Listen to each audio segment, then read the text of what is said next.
This is Nick Sievert from JangaFX, and I'm going to show you how to use the VDB export node.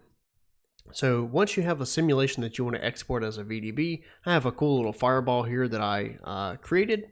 And let's say we want to export this as a VDB. You go to your simulation node, and it's going to highlight blue. You want to left click and drag off, and then just let go anywhere in the viewport here in your node graph. And you want to click export VDB. That's going to automatically hook up the simulation to the export VDB node. And then from here, we want to pick a file name for our VDB sequence. And I'm going to say Fireball or something like that. I think that's fine. And then we want to make it so that maybe our first frame, because I think that the simulation starts to get good around frame 10. And after that, let's say we'll do 120 frames for our export.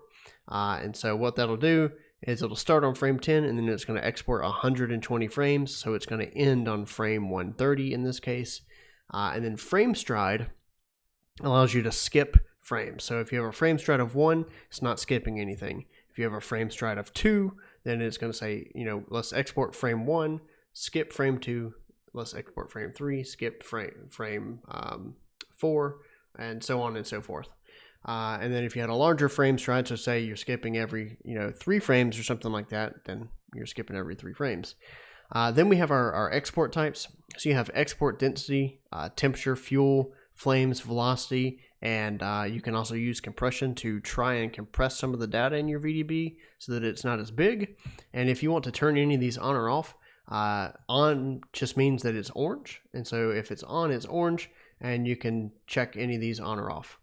And so then, in this particular case, we probably want to export the temperature, the flames, and the density. I think that's good enough. I don't need any velocity for this. And then we have our data control. You have your coordinate system. So in a software like Houdini, Y is up instead of Z. In our software, Z is up. And so you want to make sure that your VDB is imported correctly, or you don't have to. You can always rotate the VDB in your external tool.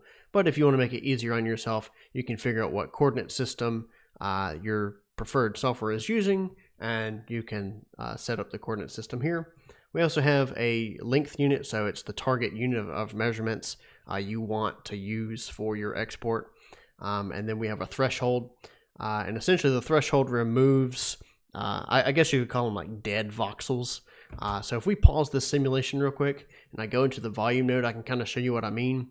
Right here we have our smoke density min limit, and changing this is not going to affect the VDB's export too bad, since this is just purely a rendering side thing on EmberGen's side.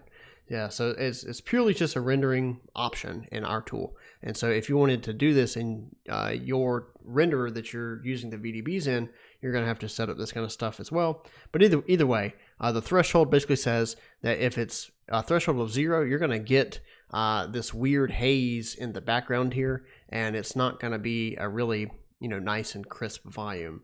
And so if you have a small threshold, so say it's something like this, you can see that all that stuff disappears, and you're getting just the plume and the fire and the stuff that you want, not a bunch of extra voxels that are just floating around with a little bit of density in them.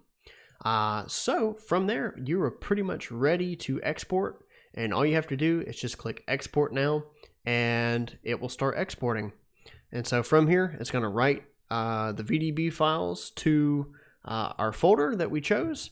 And so if we scroll down, we can see here our Fireball VDBs are being output, and it's going to go all the way to frame 120. Actually, it'll do frame 119 because it starts at 0, right? And so anyway, yeah, there you go. There's your VDBs. You can load them as a sequence into the tool of your choice, and it's that simple.